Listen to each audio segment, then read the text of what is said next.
Hello family members, ఈరోజు మేము ఒక విశిష్టమైన ప్లేస్కి వెళ్తున్నాం. థంబ్నెయిల్లో చూశారు కదా మీరు ఆల్రెడీ. ఎందుకు వెళ్తున్నాం ఏంది అనేది కథ తెలుసుకుందాం. ఎందుకు వెళ్తున్నామంటే మా మమ్మీ అంటే మా అమ్మగారు నాకు ఒక 6 months బ్యాక్ హెల్త్ బాగాలేకపోతే మొక్కుకుందనమాట ఒక అమ్మవారి దగ్గర. అక్కడ ప్లేస్ మొత్తం మీకు చూపిస్తా. నాకు తలనీలాలు ఇస్తా అని మొక్కుకుంది. నా హెల్త్ బాగుంది, పోదాం చూస్తున్నాం, కుదరట్లేదు. ఫైనల్లీ ఈరోజు కుదిరింది. వెళ్ళిన ప్లేసు మీరు చూడండి, ఎంత చక్కగా ఉంటుంది, ఎంత మహిమగల అమ్మవారు అంటే మొత్తం నిండిపోయిద్ది గుడి మొత్తం. పైగా ఈరోజు సండే, అది ఎక్కువ మంది జనాలు వస్తున్నారని చెప్పి గవర్నమెంట్ గుడిలాగా కూడా మార్చేశారు. ఇప్పటిది కాదు, గుడి ఎప్పటి నుంచో ఉంది. సో మీరు కూడా చూడండి, చాలా బాగుంటుంది. ఈ వ్లాగ్ మొత్తం కంప్లీట్గా నీట్గా ఎక్స్ప్లెయిన్ చేస్తూ వీడియో తీసి మీకు పెడుతున్నాను. సో చూసేయండి.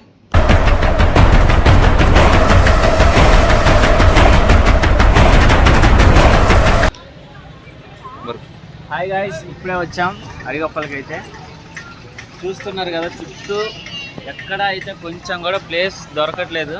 ఫైనల్లీ ఇక్కడ మనకి ప్లేస్ అయితే దొరికింది. ఇక్కడే పొయ్యి అరేంజ్ చేసాం. ఇంకా మనం పాయసం అవి వండి గుడి లోపలికి వెళ్ళి అక్కడ దండం పెట్టి అమ్మవారికి సమర్పించి మళ్ళీ వచ్చిన తర్వాత తలనీలాలు ఇచ్చి రావట్లేదే. పెద్ద ప్రాసెస్ ఇది మొత్తం. నాకు అర్థం అవ్వట్లేదు ఎట్లా చెప్పాలో. చూపిస్తా, చూసి ఎంజాయ్ చేయండి.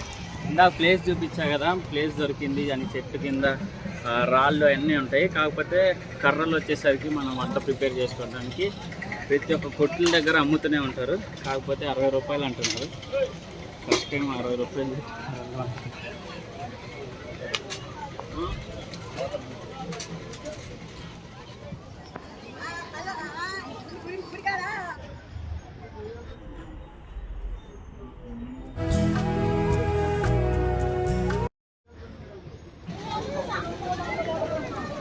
మా డాడీ అయితే పొయ్యి మీద స్టార్ట్ చేసేస్తున్నాడు మంట పెట్టడానికి. మా మమ్మీ పాల ప్యాకెట్ దించుతుంది. నేను పసుపు కుంకుమ తీయమని చెప్పింది. ఇందాక నుంచి కవర్ ట్రై చేస్తున్నా కానీ అది ఓపెన్ అవ్వట్లేదు. 2 ముళ్ళు వేసినట్లున్నారు. ఆ పసుపు ప్యాకెట్ కోసం యుద్ధం చేసిన వీడియోస్ మొత్తం స్కిప్ చేసి, ఎందుకంటే చాలా బాగా ల్యాగ్ వచ్చింది. ఇప్పుడు నా పని మొత్తం చూడండి, అసలు ఎంత బాగా పని చేస్తున్నా అంటే పని చేసిందే లేదు, కానీ షో మాత్రం బాగా చేస్తున్నా. మా డాడీకి కోపం చెప్పింది.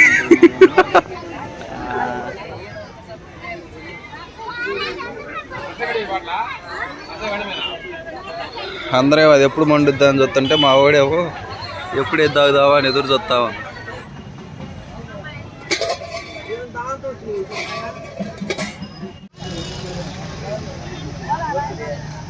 ఇప్పుడు మనం తలనీలాలు ఇవ్వడానికి అయితే వెళ్తున్నాం.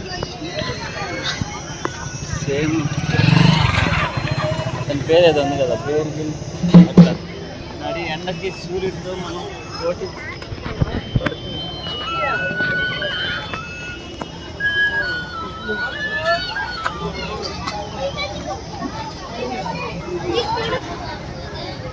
అంటే అటుపక్క నుంచి కూడా రావచ్చు, కాకపోతే ఇటు ఉంటే జనాలు అందరు కనపడతారు. కాసేపు షో చేస్తారు.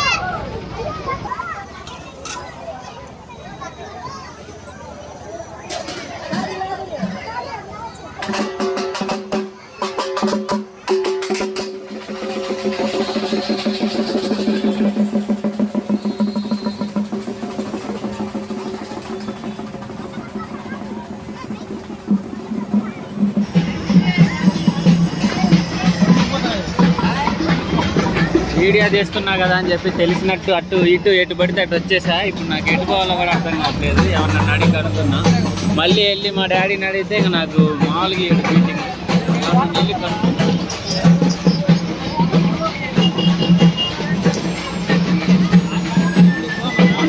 అతన్ని ఏం అడుగుంటారో గెస్ట్ చేసి కామెంట్ చేయండి.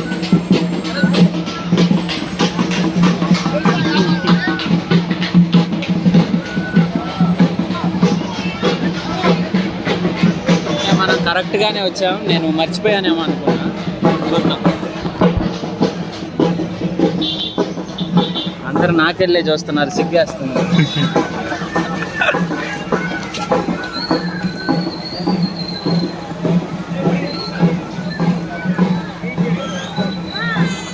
ఫైనల్గా కేశఖండనశాలకైతే వచ్చేసామండి. మనం తలనీలాలు ఇచ్చే ముందు మనం టోకెన్ అయితే తీసుకోవాలి. ఆ టోకెన్ తీసుకున్న తర్వాత మనం జుట్టు అయితే తడుపుకొని లోపలికి వచ్చి వాళ్ళ ముందు కూర్చోవాల్సి ఉంటుంది. వాళ్ళ ముందు కూర్చున్న తర్వాత వాళ్ళైతే మళ్ళీ మనం ఎక్స్ట్రా ఛార్జ్ చేయాలి. అది వీడియో తీయొద్దని చెప్పారు అక్కడ. సరే అని చెప్పి వీడియో ఆపేసి మళ్ళీ బయటకు వచ్చిన తర్వాత చెప్తాను. 40 రూపాయలంట. మనం ఇప్పుడు తలనీలాలు ఇవ్వాలి. 40 రూపీస్ ఓన్లీ. కేశఖండన అంటారా. ఇప్పుడు అక్కడ మనం స్నానం చేసి టవల్ కట్టుకొని బాగా తల తడుపుకొని వచ్చి కూర్చోవాలి. చూస్తున్నారు కదండి, గుడి మొత్తం భక్తులతో అయితే నిండిపోయిందండి. చాలా అంటే చాలా ఆనందంగా ఉంది. ఇప్పటిదాకా మీకు గుడి చూపించలేదు కదా, అది అదే గుడి. మీ తర్వాత మీకు దగ్గర నుంచి చూపిస్తా. సేపట్లో ఇలా ఉన్న నేను ఇంకొంచెం సేపట్లో కామెడీగా తయారవుతా. చూసి వీడెవడో కొత్తగా వచ్చిండు అని అనుకోబాకండి. నేనే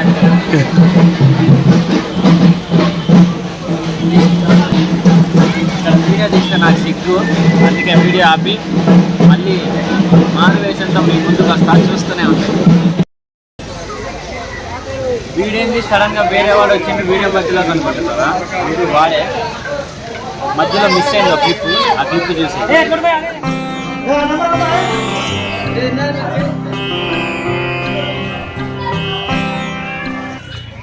తలనీలాలు అయితే ఇచ్చి మళ్ళీ మన అడ్డాకైతే స్టార్ట్ అయిపోయాం. చూద్దాం మనం వెళ్ళేసరికి పాయసం ఎలా ఉందో. కాలు మీద కాలేసి కూర్చున్నాం అంటే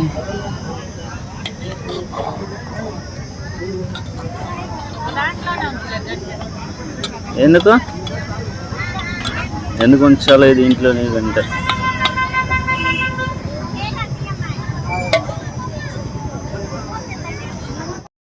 అప్పుడప్పుడు ఇలా ఫ్యామిలీతో కలిసి టెంపుల్స్కి వెళ్తే చాలా మైండ్ మొత్తం రిలాక్స్ అయిపోతుంది. మీరు కూడా ఎంత వర్క్ ప్రెషర్లో ఉన్నా, ఎంత స్ట్రెస్లో ఉన్నా ఇలా ట్రై చేయండి. మొత్తం కంప్లీట్గా జీరో అయిపోతుంది. గుండు గుండు గుండు గుండు గుండు.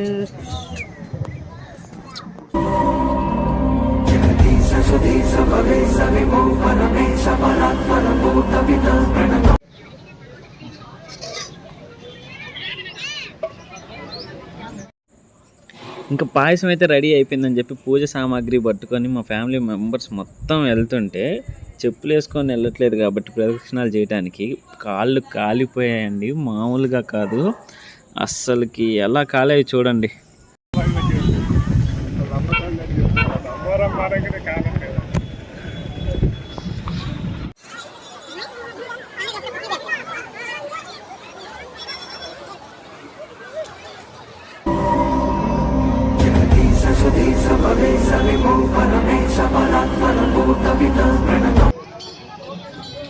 కాళ్ళు కాలుతున్న అమ్మవారిని అయితే తలుచుకుంటూ ప్రదక్షిణాలు అయితే చేసేసాము. ఇప్పుడైతే మనం గుళ్ళోకి వెళ్ళాల్సిన టైం అయితే వచ్చింది. చూశారు కదా ఎంతమంది జనాలు ఉన్నారో. దానికంటే డబుల్గా ఇప్పుడు గుళ్ళోకి వెళ్తాం కదా, చూస్తారు మీరే. అంతమంది గుళ్ళో ఇంకా ఉంటారు. క్యూ లైన్ ఇంకా గుళ్ళో చాలా ఉంటుంది. సో ఆ లైన్ దాటుకొని వెళ్ళాలంటే ఖచ్చితంగా 1 అవర్ పట్టుద్ది. సో అందుకని మేమైతే టికెట్ తీసుకొని వెళ్ళాము లోపలికి. దాని ద్వారా 1 అవర్ అయితే సేవ్ చేసుకోగలిగాం. లేకపోతే ఆ క్యూ లైన్లో ఇంకా చాలా పని ఉంది కాబట్టి బయట మేము ఇంకా కోడిని కొయ్యాలి, చికెన్ వండాలి, ఇంకా చాలా పని ఉంది కాబట్టి మేమైతే టికెట్ తీసుకొని అయితే వెళ్ళాము. ఇంకో విషయం ఏంటంటే గర్భగుడిలోకి అయితే లేడీస్కి అనుమతి లేదండి గుళ్ళో. దానికి ఇంకో స్టోరీ ఉంది. ఏమన్నా గూగుల్లో కొట్టి ట్రై చేయండి. నేను చెప్పలేను. అది ఒక పెద్ద స్టోరీ కాబట్టి చెప్పలేను అంటున్నాను. మీరు తెలుసుకోండి, చాలా బాగుంటుంది. అంటే చాలా బాధగా కూడా అనిపిస్తుంది అమ్మవారి యొక్క స్టోరీ.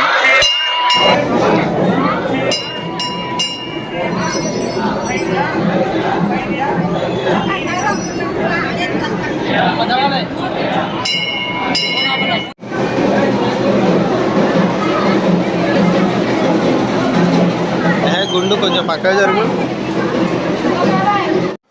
దర్శనం అయితే బాగా అందిందండి. మనం గుడికి మెయిన్ ఎందుకు వెళ్ళాలో చెప్పినా, మన హెల్త్ చాలా అంటే చాలా బాగుపడిద్దండి.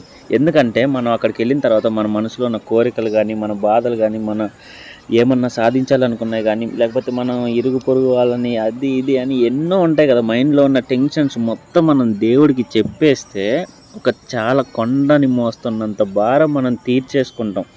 దాని ద్వారా మన హెల్త్ ఎంతో బెటర్ అవుతుంది. దానివల్ల మనం చేయాల్సిన పనులు ఎంతో బాగా ఫాస్ట్గా చురుకుగా మనం చేయగలుగుతాం. కాబట్టి ఆ పాజిటివ్ ఎనర్జీ కోసం మనం వెళ్ళాలి గుడికి.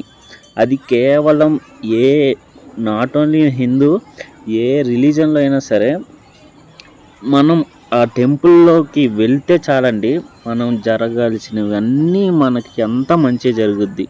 నా మాటలు మీరు నమ్మకపోతే మీకు దగ్గరలో ఉన్న ఏదో ఒక టెంపుల్కి వెళ్ళి మీ మనసులో ఉన్న బాధలు ఎన్నైతే ఉన్నాయో, ఎన్ని టెన్షన్స్ కానీ, స్ట్రెస్ కానీ, దేనివల్ల మీరు స్ట్రెస్ ఫీల్ అవుతున్నారు, లేకపోతే దేనివల్ల మీకు ప్రాబ్లం అనిపిస్తుంది, లేకపోతే దేంట్లో మీరు కన్ఫ్యూజన్గా ఏమన్నా ఉన్నారా, లేకపోతే ఏదన్నా స్టార్ట్ చేయాలనుకుంటే ఏమన్నా జరిగిద్దో అని ఆలోచిస్తున్నారా, అవన్నీ వెళ్ళి మన దేవుడితో మాట్లాడుతున్నాం అనుకొని మనం చెప్పేస్తే మన మనసులో ఉన్నది మొత్తం భారం తగ్గి మనకి ఏదో ఒక మంచి ఐడియా అయితే ఖచ్చితంగా వస్తుంది. ట్రై చేయండి. ఇప్పటి వరకు ఎవరెవరైతే వీడియో చూస్తున్నారో, ఈ వీడియో టైమింగ్ ఉంది కదా, 11 minutes కానీ 11 minutes 45 seconds 50 seconds అట్లా కనిపిస్తుంది కదా, దాన్ని మాత్రం మీరు కామెంట్ సెక్షన్లో మెన్షన్ చేయండి నేను ఈ టైం వరకు చూశానని. దాని ద్వారా నేనైతే చాలా హ్యాపీ ఫీల్ అవుతున్నాను. ఇంకో విషయం ఏంటంటే అండి, మనం ఎన్ని కొబ్బరికాయలు తీసుకెళ్ళినా సరే, ఒకవేళ మనం గర్భగుడిలోకి వెళ్ళకపోతే, మనం క్యూ లైన్లోనే వెళ్తుంటే, ఒకవేళ లేకపోతే నార్మల్ టికెట్ తీసుకున్నా సరే, మనం గర్భగుడిలోకి వెళ్ళే టికెట్ తీసుకోకపోతే, మనం కొబ్బరికాయ అనేది బయటకు వచ్చిన తర్వాత ఇక్కడ వినాయకుడి స్వామి దగ్గర మనం కొబ్బరికాయ కొట్టి, ఒక కొబ్బరికాయ ముక్క సగం అక్కడ వినాయకుడి దగ్గర పెట్టి, మనం ఇంకో సగం తీసుకెళ్ళి పాయసంలో కలిపితే అయితే చాలా బాగుంటుంది. దీంతో పాటు చూస్తున్నారు కదా, అక్కడ కొంతమంది పెద్దవాళ్ళు ఉంటారు, మనం కొబ్బరికాయ కొట్టేటప్పుడు బొట్లు పెడుతుంటారు. వాళ్ళైతే ఎంతో మంచి మనసుతో ఆశీర్వదించినట్లు ఉంటుంది.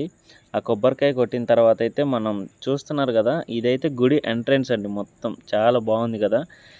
ఇక్కడ చాలామంది భక్తులు అయితే వస్తూ వెళ్తూ ఉంటారండి. మీకు కూడా ఈ గుడికి రావాలనిపిస్తే కింద డిస్క్రిప్షన్ బాక్స్లో మెన్షన్ చేశాను పూర్తి అడ్రస్ అండ్ లొకేషన్తో సహా. దాన్ని ఒకసారి విజిట్ చేసి మీరు ఎప్పుడైనా వచ్చి విజిట్ చేయండి, చాలా బాగుంటుంది. ఇలా మొక్కుకున్న ప్రతిసారి నల్ల కోడిని అయితే కోస్తాము. ముందు ఆ కోడిని నీళ్ళతో బాగా తడిపి పసుపు కుంకుమ ఇవన్నీ చల్లి కోడిని తీసుకొని వెళ్ళి మనసులో ఉన్న కోరికలన్నీ మళ్ళీ తలుచుకుంటూ గుడి చుట్టూ ఆ కోడితోటైతే ప్రదక్షిణాలు చేస్తాము. ఎంతో భక్తి శ్రద్ధలతో చేస్తాం కాబట్టి ఖచ్చితంగా మన కోరికలన్నీ నెరవేరుతాయి. ఇంకా ఆ కోడిని అయితే కోపించుకొని తీసుకువచ్చి వండేస్తున్నాం. ఆ కర్రీ ప్రిపేర్ అయ్యేలోపు సరదాగా మాట్లాడుకున్నాం, ఎన్నో జోక్స్ వేసుకున్నాం, చిన్న చిన్న గేమ్స్ ఆడుకున్నాం. ఆ గేమ్స్లో అందరం పార్టిసిపేట్ చేసాం కాబట్టి ఆ వీడియో క్లిప్స్ ఏం లేవు. అక్కడున్న వాతావరణాన్ని అయితే నేను చాలా బాగా ఎంజాయ్ చేశాను. ఎక్కడెక్కడికో వెళ్ళాల్సిన అవసరం లేదండి, మన చుట్టుపక్కలే ఉంటాయి. ఒక్కసారి మనం మనసు పెట్టి గమనిస్తే ఎన్నో అద్భుతాలు కనిపిస్తాయి. ఆ కర్రీ ప్రిపేర్ చేసేటప్పుడు మా అన్నయ్య అయితే టొమాటోస్ కట్ చేస్తున్నాడు. ఇలా కట్టెల పొయ్యి మీద వండటం అయితే నాకు చాలా బాగా నచ్చింది. ఈ ఎక్స్పీరియన్స్ అయితే మర్చిపోలేను.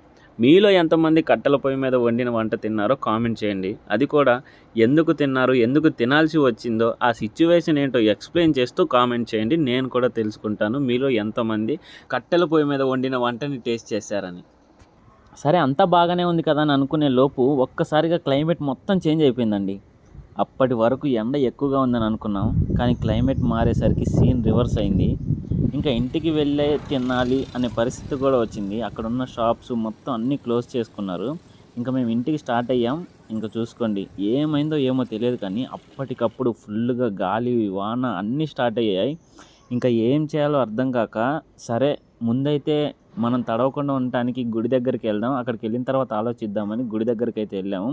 అక్కడ ఉన్న వాళ్ళందరూ ఇంకా అక్కడే తింటున్నారు. సరే మనం కూడా ఇంకా తిందాం, ఇక్కడే ప్రతిసారి ఇక్కడే కదా తినేది, ఎప్పుడు మనం ఇక్కడ తినకుండా వెళ్ళలేదు కదా, అందుకే ఇలా జరిగిందేమో అని ఆలోచించి మళ్ళీ ఇంకా తినడం అయితే స్టార్ట్ చేసాం.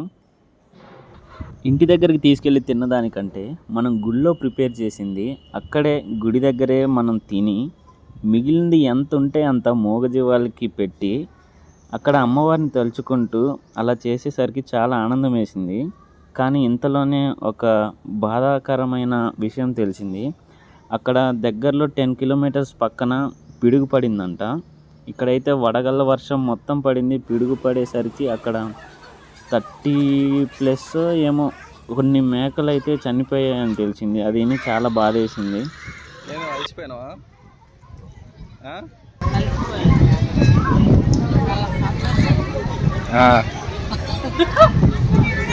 చాలా బాగా ఉంది. సంతోషంగా ఆనందంగా చాలా చాలా బాగుంది వాతావరణం కూడా. సో అది గాయ్స్, చూశారు కదా వ్లాగ్. కంప్లీట్ అయింది సక్సెస్ఫుల్గా. నెక్స్ట్ వీడియోతో మళ్ళీ కలుసుకుందాం.